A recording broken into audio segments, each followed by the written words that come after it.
Por que você acha que Chicago é assim? E por que essa mentalidade nunca mudou? Cidade dos Ventos, Chi-Town, Chirac. Chicago tem muitos apelidos, mas para quem é de fora, algumas coisas logo vêm à cabeça quando se pensa na cidade. Os Bulls, os Bears, Kanye e a própria cidade em si.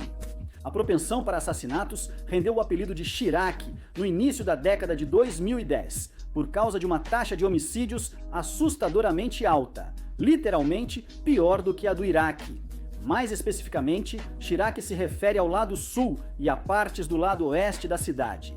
Ao longo dos anos, algumas das personalidades mais queridas dos Estados Unidos da América conseguiram sair de lá, mas a maioria ficou presa em alguns dos bairros mais perigosos do país. Muitos acabaram na prisão ou no cemitério. Na década de 2010, a cidade passou a receber atualizações diárias sobre gangues por meio do YouTube e do Reddit. Para o resto do mundo, isso virou entretenimento e, graças a Deus, eles não nasceram lá. Mas o que a maioria das pessoas não sabe é que, mesmo assim, Chicago hoje ainda é muito melhor do que era 50 anos atrás. O recorde histórico foi em 74, com quase 92 homicídios. Como muitos problemas nos Estados Unidos, a crise de homicídios em Chicago não é nova. Ela apenas passou a ser registrada. Chi-Town é uma das cidades mais diversas dos Estados Unidos da América e talvez o maior exemplo de segregação do país. Pode-se dizer que ela definiu o modelo de segregação para o restante da nação. A partir do século XIX, muitas etnias chegaram a Chicago com o sonho de prosperidade, mas encontraram dificuldades e lembretes constantes de que não eram bem-vindas. Uma mentalidade tribal passou a prevalecer, unindo pessoas de origens semelhantes. Assim, surgiram as gangues inicialmente para proteção e para manter outras etnias fora de determinados bairros. Com o tempo, elas evoluíram para estruturas complexas, com regras, hierarquia, códigos de vestimenta e alianças, gerando um efeito dominó que se espalhou pelo país. Apenas Los Angeles teve maior influência no submundo das gangues nos Estados Unidos. Só Nova York possui uma cultura de gangues mais antiga. Neste vídeo, vamos analisar 100 anos da história das gangues em Chicago. Máfias de italianos e sicilianos assumiram o controle das gangues da Mão Negra na cidade. As gangues da Mão Negra extorquiam enviando cartas com uma mão negra desenhada, ameaçando violência caso não recebessem pagamento.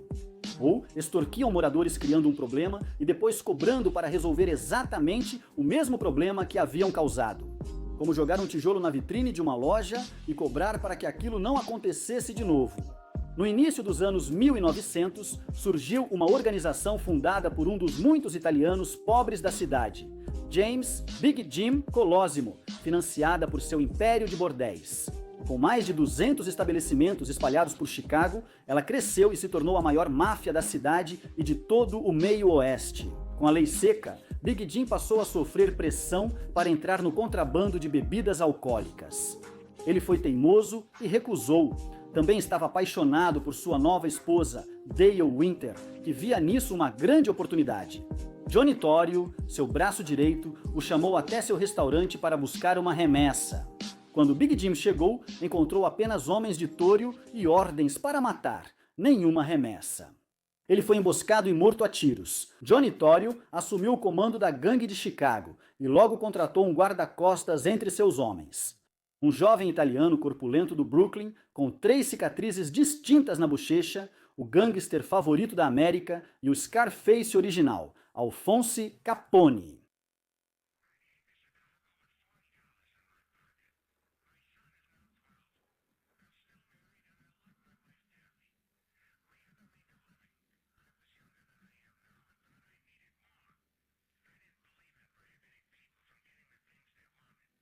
Eu achava que a lei seca era uma lei injusta, e ainda acho. Alphonse Capone cresceu entre marinheiros bêbados e prostitutas nos estaleiros de Nova York, apesar de vir de uma família respeitável. Ele tinha outros planos, mas optou por se tornar gangster ainda na adolescência, entrando para a gangue Five Points e sendo orientado por Frank Yale, famoso mafioso de Nova York, que Alphonse Capone mataria anos depois. Jovem e impulsivo, trabalhou como segurança em um bar local. Até que um dia, uma garota entrou e ele fez um comentário obsceno sobre o corpo dela. Azar o dele, o irmão entrou junto. Ele puxou uma faca e cortou o rosto de Capone 3 vezes. Capone precisou de 80 pontos para fechar os cortes e ficou com o apelido de cicatriz até morrer. Ao chegar a Chicago, em 1920, ele foi orientado por Torrio por 5 anos, até Torrio ser baleado em 1925. Então, Torrio se aposentou e Al Capone assumiu, iniciando a lendária sequência de 7 anos das gangues americanas. Capone atuava em diversos negócios ilícitos em Chicago, como contrabando de bebidas, prostituição e fraude eleitoral. Isso o tornou bilionário em valores atuais e um dos homens mais ricos da história dos Estados Unidos da América. O principal foco da gangue era o contrabando de bebidas alcoólicas, vindas principalmente do Canadá. A lei seca criou uma enorme demanda por álcool nos bairros pobres dos Estados Unidos da América, tornando-se uma mina de ouro para criminosos do submundo. O contrabando de bebidas alcoólicas, assim como o aumento do consumo de cocaína e crack nos anos 80 e 90, era um negócio violento. Apesar dos 7 anos de disputa entre a gangue do South Side, liderada por Capone, e a gangue irlandesa do North Side, Capone eliminou 3 líderes do North Side em poucos anos. Al Capone rapidamente formou conexões políticas e passou a controlar o líder de Cícero, comandando o bairro como território de sua gangue. Ele também mantinha conexões com o prefeito da cidade. Era conhecido por enviar gangsters armados com metralhadoras às urnas, garantindo que as pessoas votassem do jeito certo. Além disso, tinha poder suficiente para mandar matar testemunhas, policiais ou políticos com frequência. Diferente de outros gangsters da época, Capone buscava fama e gostava de ver seu rosto estampado nos jornais. Ele rapidamente se tornou uma celebridade nacional. Questionado sobre seus negócios, dizia: "Sou apenas um homem de negócios, dou ao povo o que ele quer." Paralelamente, administrava bares ilegais, casas de jogo e bordéis, mantendo até um porão destinado a torturar e matar pessoas. Como o gangster mais poderoso da cidade, quase monopolizou o crime e se tornava cada vez mais violento. Com o passar dos anos, virou um verdadeiro terrorista doméstico, explodindo bares que se recusavam a comprar sua bebida. O nome Capone tinha tanto peso que quando seu irmão morreu em um tiroteio com a polícia, houve um cortejo fúnebre com 150 carros. Na vida pessoal, Capone se entregava a vários vícios, desde o envolvimento com mulheres, que lhe causou sífilis aos 18 anos, até o uso de cocaína, que abriu um buraco em seu nariz. Capone era tão rico que conquistava a simpatia dos moradores com sopões pela cidade durante a Grande Depressão, tornando-se um herói local. Ele comprava vagões de trem inteiros para si e sua equipe, além de manter uma mansão em Miami. De volta a Chicago, seu principal rival era Joe Aiello, que antes havia sido seu amigo. Dizia-se que Aiello oferecia 50 mil pela cabeça de Al Capone. Segundo a máfia, Lord Aiello chegou a enviar mais de 10 pistoleiros atrás dele. Os 10 morreram antes mesmo de chegar ao alvo. Após várias tentativas fracassadas, Aiello deixou a cidade. Mas Capone o rastreou até Rochester, em Nova York, mostrando que poderia encontrá-lo em qualquer lugar do país. Aiello basicamente desistiu e voltou para Chicago esperando sua morte iminente. Ele foi alvejado e morto ao sair do apartamento de um amigo. A autópsia encontrou 30 balas em seu corpo. Com tanto dinheiro envolvido, até mesmo homens de Capone tentavam constantemente traí-lo. Ao descobrir isso, Capone espancou 3 deles com um taco de beisebol durante uma festa, depois mandou matá-los e ocultar os corpos. Mas seu ato mais grave como chefe do crime foi organizar o massacre do dia de São Valentim. Capone armou uma falsa batida policial com 4 comparsas em um armazém da gangue do North Side. O objetivo era matar Bugs Moran, o líder do grupo rival. Já dentro do local, os falsos policiais alinharam 7 homens contra a parede e chamaram atiradores armados com metralhadoras e espingardas. As fotos do massacre viraram notícia nacional no dia seguinte e prejudicaram seriamente a imagem de Capone. O ato foi tão ousado que chamou até a atenção do presidente da época. Assim, Capone se tornou o inimigo público número 1, e o FBI e o governo passaram a tentar prendê-lo de qualquer forma. Apesar de fugir e apagar suas impressões digitais, Capone acabou capturado e, mesmo com tanto sangue nas mãos, foi condenado apenas por 5 acusações de evasão fiscal, em outubro de 1931, recebendo a pena de 11 anos de prisão federal. Em 24 de outubro de 1931, após um julgamento de 10 dias, Al Capone foi condenado à pena mais severa já aplicada a um sonegador de impostos: 11 anos em uma prisão federal. O rei dos gangsters será levado pelo tio Sam. É dia de mudança para Scarface, Al Capone. Cinegrafistas prontos, fiquem atentos. Lá vem ele. Esse é Al, usando um grande chapéu branco. Parece estar com pressa, mas para onde ele vai? Ele vai ter bastante tempo e nada mais. E nenhum dos bons cidadãos de Chicago está exatamente chorando por ele. Enviado para Alcatraz, na costa de São Francisco, ele foi isolado em uma cela pequena. Afastado de sua antiga riqueza e influência, permaneceu preso por 7 anos até ser libertado. A sífilis já havia atingido seu cérebro e aos 40 anos ele tinha a mente de uma criança de 7. Ele faleceu em sua mansão em Miami, pouco depois de ser libertado. Dizem que parte de sua fortuna ainda está enterrada no interior.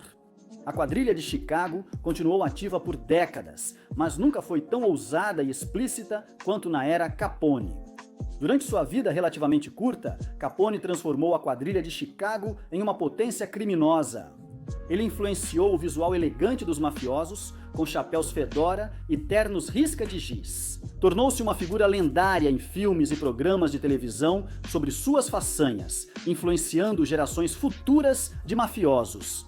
Mas, para Chicago, ele deixou principalmente o South Side, um estigma do qual a região nunca conseguiu se livrar completamente. O esgoto da cidade.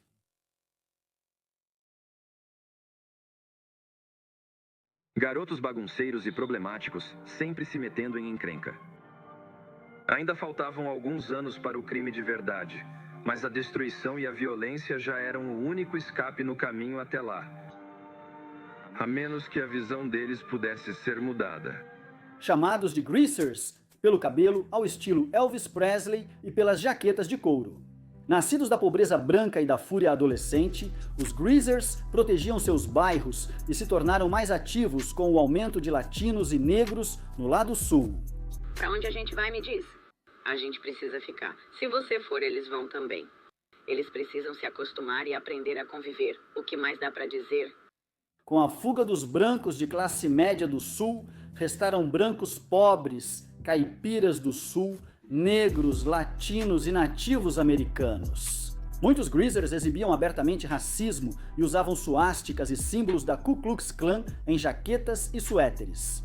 Nas décadas de 50 e 60, eles contavam com permissividade da polícia de Chicago para agir livremente e intimidar minorias. Com a nova abordagem da cultura de gangues, passaram a usar cores, símbolos e gestos com as mãos. Eles também borraram a linha entre clubes e gangues, mantendo sedes espalhadas pela cidade para seus membros. A maioria entrava ainda na adolescência e saía por volta dos 20 anos, antes da ascensão das gangues de minorias. Havia tensões entre alguns desses greasers, com conflitos geralmente limitados a brigas, bailes pós-escola ou jogos de basquete. Mas armas raramente eram usadas entre os greasers. Os C-Notes eram uma gangue greaser notável, com a cor oficial verde. A Taylor Street era outra turma importante, que usava azul claro e branco. Os Shy West eram greasers ucranianos treinados para afastar latinos de seus bairros. Usavam um símbolo de gambá e alguns tinham ligação com a máfia ucraniana. Os Insane Deuces eram outra gangue relevante. A poderosa Gaylords, formada em 1953 em West Town, era a gangue greaser mais notável. É a gangue de rua mais antiga de Chicago e ainda existe. Nos anos 80, era a maior gangue de rua branca de Chicago e a terceira maior no geral, com cerca de 6.000 membros. Seus principais rivais eram os Latin Kings, Simon City Royals, Sin City Boys, Lazy Gents e Playboys. Anos atrás, eles se reuniam em grupos com mais de 100 integrantes para esmagar a oposição. Os Gaylords eram extremamente violentos e conhecidos por arrastar corpos de rivais mortos presos a carros pelas ruas. Eles chegaram a pendurar membros mortos dos Latin Kings em árvores do Humboldt Park para intimidar rivais. Em 1971, criaram a Organização do Poder Branco para se unir diante do rápido crescimento das gangues latinas. Essa aliança terminou em 1975, quando o principal mediador, Bimbo, dos Simon City Royals, foi morto pelos Latin Kings. Com a morte de Bimbo, antigas rivalidades ressurgiram. Honky, um líder respeitado dos Gaylords, foi morto pelos Simon City Royals nos trilhos do trem naquele ano. Os Gaylords assassinaram a tiros Larry Larkin Morris, líder dos Insane Popes, em abril de 1975, iniciando uma guerra com os Popes. Após esses tiroteios, esfaqueamentos e assassinatos, os confrontos violentos entre gangues Greaser tornaram-se mais frequentes. Os Gaylords e outras gangues Greaser entraram em declínio nos anos 1990. Nessa época, Latin Kings, Black Gangster Disciples e Vice Lords já dominavam as gangues da cidade. Eles também lucravam muito com o tráfico de drogas. A perda de território e de renda levou muitos Greasers a migrarem para gangues negras e latinas, fazendo-os desaparecer do submundo do crime. Pouco reconhecidos na história das gangues de Chicago, eles foram importantes na formação de várias gangues negras e latinas. Dali em diante, tudo piorou.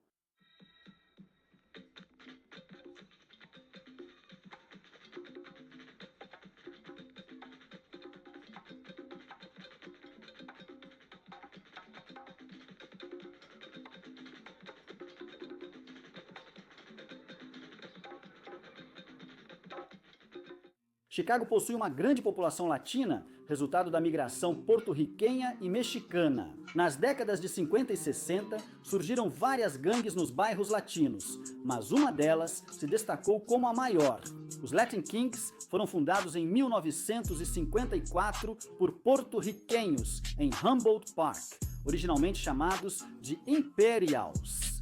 Eles só ganharam atenção após serem citados em jornais em 1965. A gangue foi criada para enfrentar a violência de gangues brancas, especialmente gregas e italianas. A violência policial gerou revolta e culminou em tumultos em 1966, após policiais de Chicago atirarem em um jovem porto-riquenho. Depois disso, gangues porto-riquenhas e mexicanas se uniram para dominar as ruas. Com o tempo, apenas surenhos e nortenhos superaram os reis latinos em número nos Estados Unidos da América. Eles seguem um código de conduta rigoroso e usam o medo, com punições detalhadas, para manter a disciplina interna. Por isso, é praticamente impossível obter informações internas dos reis latinos. Continuam atuando principalmente no tráfico de drogas, com esquemas paralelos como fraude de imigração, assaltos e cobrança de taxas. De forma incomum, eles também permitem a entrada de mulheres e as rainhas latinas fazem parte da organização. Usam preto e dourado e cada membro deve portar uma tatuagem dos reis latinos. Os reis funcionam quase como uma religião, com orações próprias e reuniões chamadas 360, onde entoam Amor de Rei. Que significa amor ao rei? Uma forte cultura de grafite de gangue é comum nas áreas dos reis latinos, e quando o grafite não é riscado por rivais, indica domínio consolidado. Nos anos 60, seus principais rivais eram os Almighty Ambrose e os Satan Disciples, gangues mexicanas. Eles mantinham uma antiga rivalidade com os Gaylords e seus principais aliados eram os Blackstone Rangers. Atualmente, há opiniões divergentes sobre a relação dos reis latinos com gangues negras, devido às mudanças ocorridas ao longo do tempo. Não crie mexicanos no seu bairro, eles podem reagir com violência. É semelhante ao clima de medo em algumas áreas do condado de Cook, onde muitos evitam sair. Vai ter um monte de mexicanos saindo por lá. Filhos da mãe, GDK, é assim que eles falam. Vão tentar te confundir e te derrubar. Pela minha mãe, será que os caras sabem que eu perguntei algo em Chicago, mano? Fica esperto, mano. Seu carro tem que estar lá fora quando te chamarem. Em Chicago, gangues mexicanas e negras quase não brigam. Se topar com uma, provavelmente não vai ter problema. Não, só se você estiver, muito fora da sua área. E mesmo assim, costuma acontecer só com uns caras bem aleatórios. Mas não, eu diria que não, na real. Na verdade, não é sobre raça, é sobre quem você é, porque todo mundo ali é igual. Vamos supor que os mesmos mexicanos que te pressionam, eles não fazem isso porque você é negro. Eles vão te avaliar e achar que você está do lado oposto ao deles. Se você estiver do lado deles, nem precisa ser da mesma gangue, só estar alinhado. Eles deixam em paz, só incomodam quem está do outro lado. Então não é realmente sobre raça, porque você pode ser negro e estar do lado deles também. Ramon Santos, de 14 anos, conhecido como Rei Papo, fundou os Latin Kings. Em 15 de maio de 1964, mexicanos e porto-riquenhos se reuniram no Parque Humboldt e fundaram a gangue para combater agressões contra crianças latinas. O Rei Papo era ético e queria que os Latin Kings tivessem educação formal e diplomas reais. Antes disso, Scarface, Gino, Don Juan, Black Saul, White Saul, Crazy Man e Luderman já eram OGs, mas Dino se destacou há 51 anos. Em 27 de junho de 1971, Gustavo Colón, o Gino, de 16 anos, soube que Glenn Burr, um Vice Lord, estava na esquina da Potomac com a Levis Tree. Dino e um amigo foram até o local e viram Glenn saindo de casa. O amigo comentou algo, mas não houve troca de palavras. Dino se aproximou de Glenn já atirando. Ele caiu tentando fugir, e Dino ficou sobre ele e o executou. Em seguida, Dino se aproximou de uma garota do grupo de Glenn e apontou a arma para a cabeça dela. Ele sorriu antes de puxar o gatilho e ouvir apenas um clique vazio. Todas as balas haviam sido usadas ao matar Glenn. Dino e seus amigos fugiram na escuridão. 2 meses depois, Dino foi preso pela polícia de Chicago. O amigo morreu depois, em uma briga sem relação com o caso. Encontrar Dino foi fácil, pois havia várias testemunhas. Um ano depois, ele foi condenado a 30 anos de prisão. Desde então, Dino passou todo o tempo acordado na cadeia devido ao seu status de original gangster na gangue antes da prisão. Dino ainda mantinha seu posto nos Latin Kings e decidiu escrever um manifesto para toda a gangue, um guia de regras e diretrizes para cada rei. Ele também precisava cumprir punições internas por insubordinação.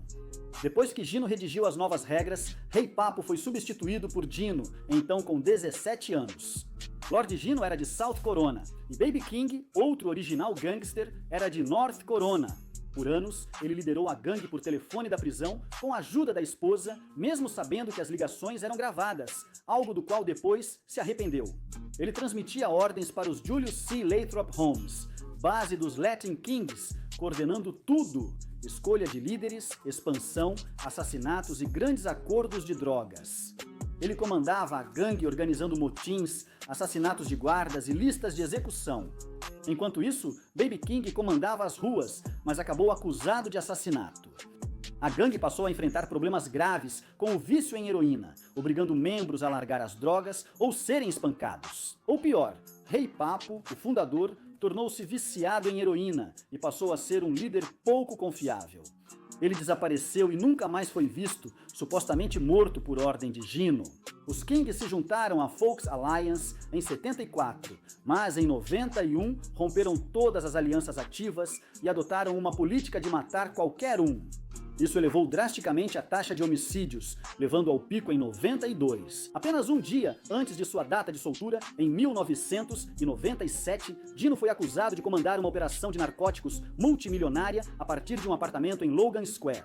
Ele recebeu prisão perpétua e foi transferido para a Administrative Maximum Florence, a única prisão supermax dos Estados Unidos da América. Dia triste para os Kings. As ruas estavam prontas para recebê-lo e até uma limusine havia sido encomendada para buscá-lo. Lady Ki só deixou a gangue com a permissão de Dino, mesmo sendo esposa dele.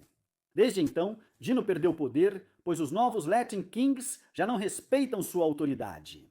A regra do Rei Papo, que exigia diploma do ensino médio, foi esquecida há muito tempo, com crianças entrando cedo demais na vida do crime. A violência no gueto é como uma infecção. Ela se espalha à medida que as gangues crescem, mas as autoridades dizem estar determinadas a conter esse avanço. Um grande júri especial será convocado em julho. A repressão policial às gangues agora lembra a guerra contra a quadrilha de Capone nos anos 1920 e 1930. Após a Grande Migração, muitos negros se mudaram para Chicago para trabalhar nas fábricas, muitas vezes conseguindo apenas bicos ou empregos em clubes de jazz. Pouco depois da guerra, esses empregos desapareceram, deixando milhões de homens negros sem trabalho. As regiões onde essas pessoas moravam passaram a ser vistas como áreas suspeitas de crime e degeneração. Muitos desses locais tinham atiradores posicionados em prédios, criando distopias criminosas onde era difícil enxergar qualquer perspectiva positiva de vida. Em seguida, muitos homens foram presos. Vieram a epidemia de mães solteiras, a dependência da assistência social, a periferia, apenas o básico para sobreviver. As gangues negras da região rivalizavam com bairros brancos e latinos, mas também ficaram conhecidas por matar seus próprios membros. Ironicamente, muitas delas começaram como grupos comunitários de jovens, mas foram corrompidas pelo fascínio do lucro do crime. Entre as gangues menores estavam os Novos Sangues, as Almas Negras e os Hustlers dos Quatro Cantos. Entre os grupos mais conhecidos estavam os Mickey Cobras, fundados por Mickey Cogwell. Eles começaram como Cobras Egípcios, depois Cobra Stones, e após o assassinato de Mickey em 1961, adotaram o nome Mickey Cobras. Os Mickey Cobras ainda existem, mas restam hoje cerca de 1000 membros. Os Vice Lords surgiram em 1978 no Centro Juvenil de Illinois e inicialmente se chamavam Conservative Vice Lords, liderados por Edward Papello Perry, funcionando mais como um clube de jovens do que como uma gangue. Eles ocupavam cargos públicos, realizavam serviços comunitários e recebiam doações das fundações Rockefeller e Ford. Com o tempo, passaram a se envolver com o crime e a controlar o bairro de Lawndale. Em 69, Bob Gore foi condenado por assassinato e Willie Lloyd assumiu o comando. Willie escreveu um manifesto de 61 páginas para os Vice Lords enquanto estava preso, embora passasse grande parte do tempo entrando e saindo da cadeia. Tyrone, conhecido como Baby Ty Williams, liderou o grupo e enriqueceu com o tráfico de drogas. Quando Willie Lloyd saiu da prisão, a política dos Vice Lords já havia mudado quase completamente. Mesmo após deixar a gangue e passar a dar palestras em faculdades, ele foi baleado e ficou tetraplégico em 2003. Batizada em referência à Avenida Blackstone, a gangue foi fundada por Jeff Ford no bairro de Woodlawn em 1959, tendo Eugene Bull Harrison como um de seus outros líderes. Ford nomeou os Men 21 como líderes da gangue. O grupo começou como Blackstone Rangers, depois passou a se chamar El Rukien e atualmente é conhecido como Black Peace Stones. Eles arrecadavam dinheiro cobrando taxas de cafetões, lojas e traficantes. Diferentemente de outras gangues negras, os Stones eram bastante abertos com a mídia e atraíam grande atenção pública. Na época em que o FBI combatia a organização política negra, Jeff Ford foi preso por 4 anos em 1972. Em 76, Jeff Ford foi libertado e mudou-se para Milwaukee, onde fundou o El Rukien. Ex-integrantes dos Stones se converteram ao islamismo, adotaram vestimentas muçulmanas e Jeff Ford passou a ser chamado de Chefe Maliki. O El Rukien cresceu rapidamente em poder e chegou a ter ligações com Gaddafi, na Líbia. Ford acabou preso por conspiração para trocar drogas e dinheiro por armas com o governo líbio. Em outubro de 87, Ford foi condenado a 80 anos por terrorismo doméstico. Em 88, recebeu mais 75 anos por assassinato. Jeff Ford atualmente está na Administrative Maximum Florence e permanece em regime de isolamento desde 2006. Uma aliança formada por duas gangues de Englewood, que mais tarde se separaram, devastou o sul da cidade e acabou se espalhando pelo país. Inicialmente, os BGD surgiram da união dos Devil's Disciples, de David Barksdale, com os Supreme Gangsters, de Larry Hoover. Os Black Disciples, fundados por David Barksdale, foram a primeira grande gangue negra de Chicago. Antes, eram chamados de Devil's Disciples. Barksdale acumulou mais de 25 prisões. Garotos entre 11 e 13 anos folhearam a Bíblia em busca de um nome para o grupo e decidiram por discípulos. O termo diabo foi acrescentado porque soava mais feroz. Na época, os maiores inimigos dos discípulos eram os rebeldes de Englewood, uma gangue com cerca de 2.000 membros. Os Devil's Disciples recrutaram ativamente nas décadas de 50 e 60, e David Barksdale assumiu o controle do grupo em Englewood. Em 1965, eles lideravam a maior gangue do lado sul. Em 1969, Barksdale se aliou a outro grupo influente de Chicago, liderado por Larry Hoover. Juntos, formaram a nação BGD, uma aliança que duraria por décadas. Os BGDs rapidamente passaram a controlar o crime em Englewood, Cabrini Green e nos conjuntos habitacionais Henry Horner.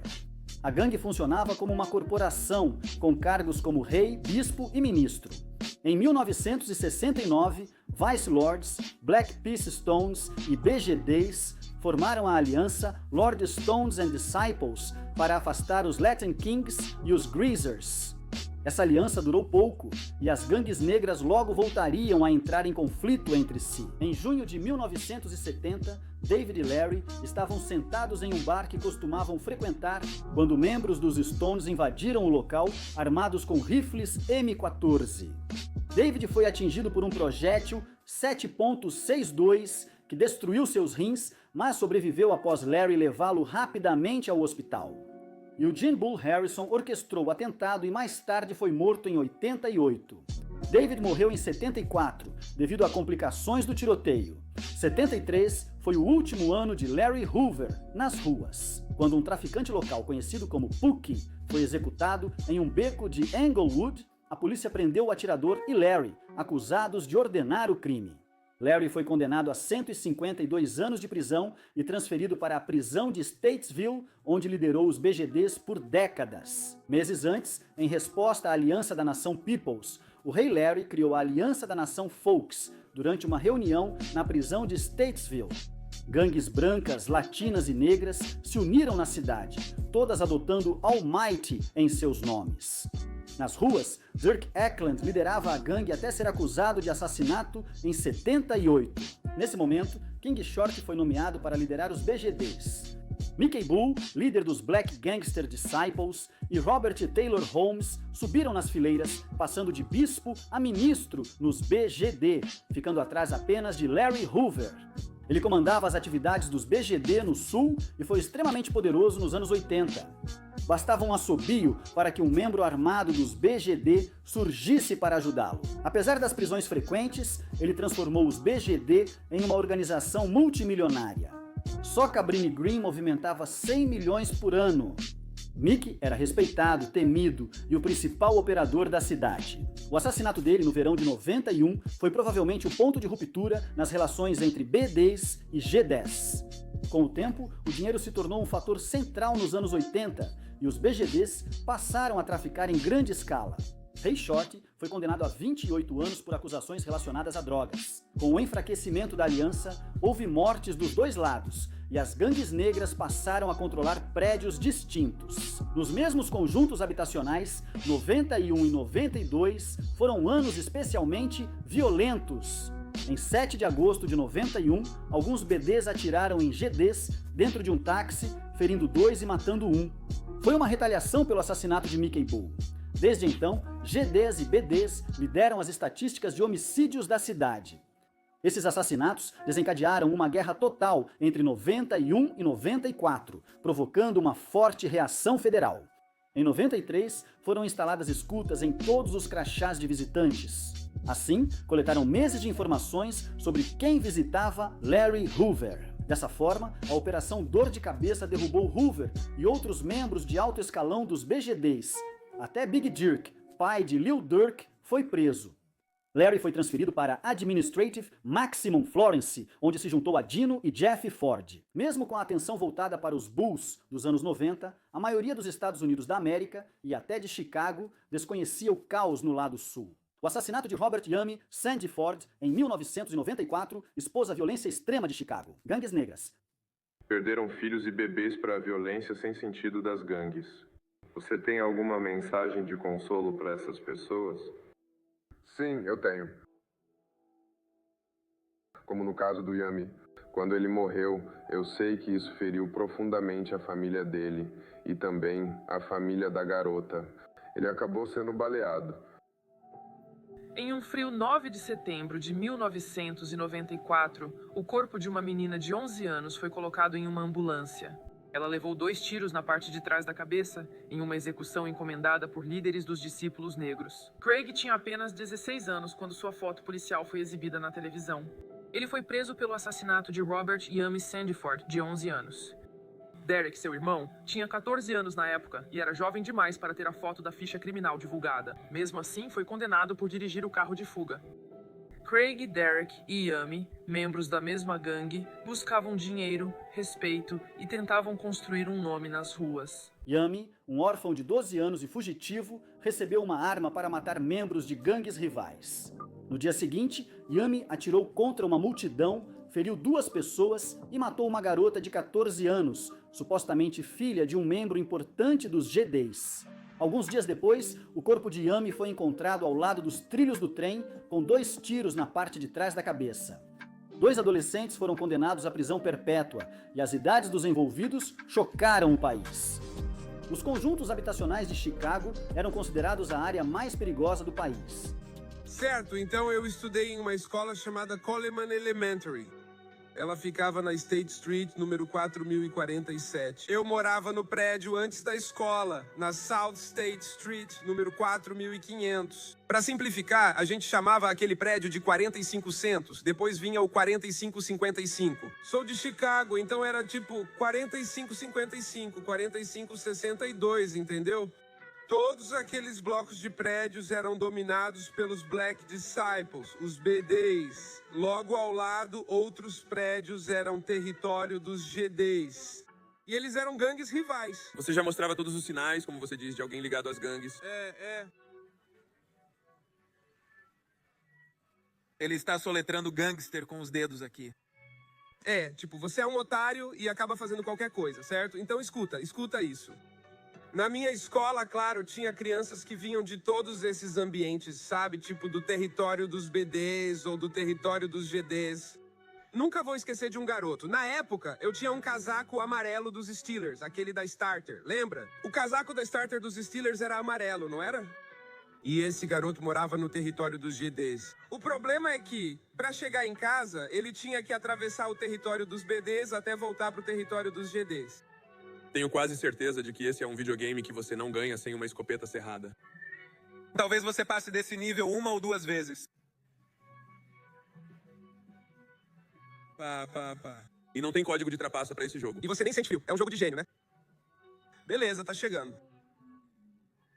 É isso. Então ele... Aí eu falei pra ele. Eu disse, cara, pega o trem, vai pelos trilhos, desce por ali. Assim você evita toda essa confusão. Mandou bem, ele fez isso. Eu pensei, beleza, ele vai chegar em casa. De repente, eu olho pra cima e vejo ele correndo numa direção, com um grupo de caras vindo atrás dele. Aí eu pensei, putz, não tá longe. Reinicia esse jogo. É isso. Esse é o meu último checkpoint. Cara, eu não posso ficar brincando com isso. Ele vai ser pego, né? Eles vão pegar esse cara e acabar com ele ou sei lá o quê. Logo depois de ver aquela cena toda, aquele incidente, eu me vi cercado por uns 10 BDs.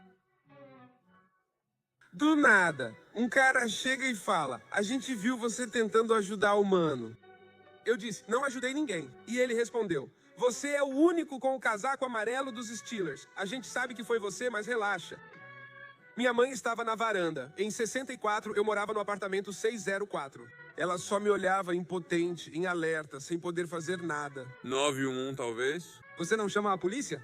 Ah, tá, agora eu entendi. Não. Eu entendo. Eu concordo com você. Eu entendo. Mas quando você vive nesse contexto, é assim que funciona.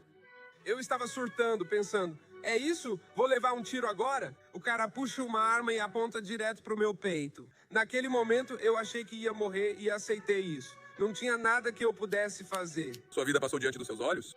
Sim, tudo passou na minha cabeça. E acho que senti algo saindo da minha bunda porque eu estava morrendo de medo. Sério. E aí... O que sua mãe estava fazendo nessa hora? Ela estava parada na varanda, sabe? Imóvel. Ela não estava gritando. Já estava, preparando o funeral. Então, os conjuntos habitacionais, a fachada do Robson era tipo um portão. Eu via os dedos dela passando pelos buracos, naquele padrão cruzado. E bem nesse momento, um cara surgiu do nada. Ele falou, ei, deixa ele em paz, ele é gente boa. A mãe dele faz jantar pra gente no dia de ação de graças, ele é tranquilo.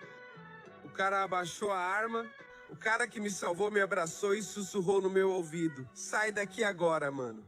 Muda de ideia rápido. Ele me soltou e eu fui embora com ele. Nunca vou esquecer isso. Você já viu aqueles caras de novo? Não, nunca mais vi. Nunca mais vi nenhum deles. Foi insano. Tá vendo? Passei por várias situações assim. Em 94, Ray Short deixou o cargo de Rei BD e Marvel Thompson assumiu como Rei BD. Thompson ajudou a reduzir a violência, mas introduziu um novo tipo de crime, usando computadores para comunicação e tráfico de drogas. Ele liderava os BDs a partir do castelo Randolph Tower, um império que rendia $300 mil por dia. Marvel tinha sua própria estação, 104.7, e enviava mensagens codificadas pelo rádio. Moradores e visitantes eram revistados na entrada por guardas armados dos BDs, com armas automáticas e espingardas. Atiradores dos discípulos negros ficavam nos telhados, usando rifles militares e visão noturna para identificar e eliminar inimigos. Por causa da fama extremamente violenta do lugar, a polícia de Chicago evitava o castelo. Nesse período, os federais já conduziam a Operação Maravilhosa desde 98. Eles levaram 6 anos para prender Marvel e mais 40 membros dos BDs. Isso encerrou o auge dos BDs, mas pouco fez para conter a violência da guerra contra os GDs.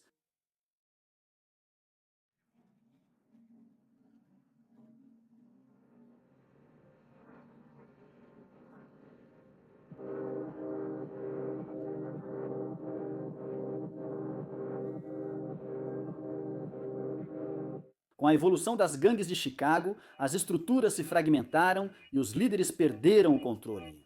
A era do crack mudou tudo, permitindo que membros ganhassem muito dinheiro e liderassem suas próprias turmas. Na década de 2010, o drill também virou uma grande fonte de renda e um canal para uma política das gangues, além de atrair atenção mundial para pequenas áreas do lado sul frequentadas por rappers de drill. Grande parte da violência atual vem de um ciclo contínuo de vingança, alimentado por jovens criados no caos da fragmentação dos BGD. Sem falar que, hoje em dia, redes sociais e envolvimento com gangues andam juntos, ampliando muito a fama e também facilitando bastante o trabalho para o Departamento de Polícia de Chicago.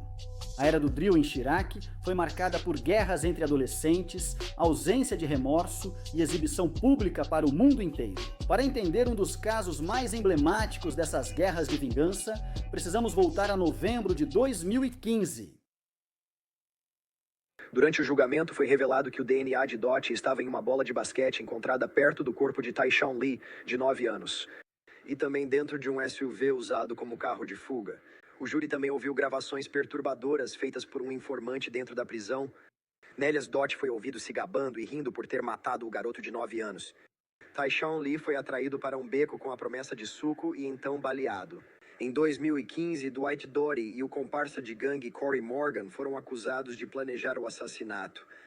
Os promotores acreditam que Lee foi alvo de uma retaliação ligada a uma disputa de gangues envolvendo o pai do garoto. Ainda de uniforme escolar, Tyshawn Lee, de 9 anos, saiu da casa da avó rumo ao parque levando uma bola de basquete. 2 semanas antes, membros do Killer Ward mataram Tracy, um Black Peace Stone, e feriram a mãe dele em um ataque a tiros feito de um carro. Tudo indica que foi resultado de uma rixa entre gangues. Os supostos atiradores eram do Killer Ward. Pierre Stokes fazia parte desse grupo. Pierre Stokes era o pai de Tyshawn.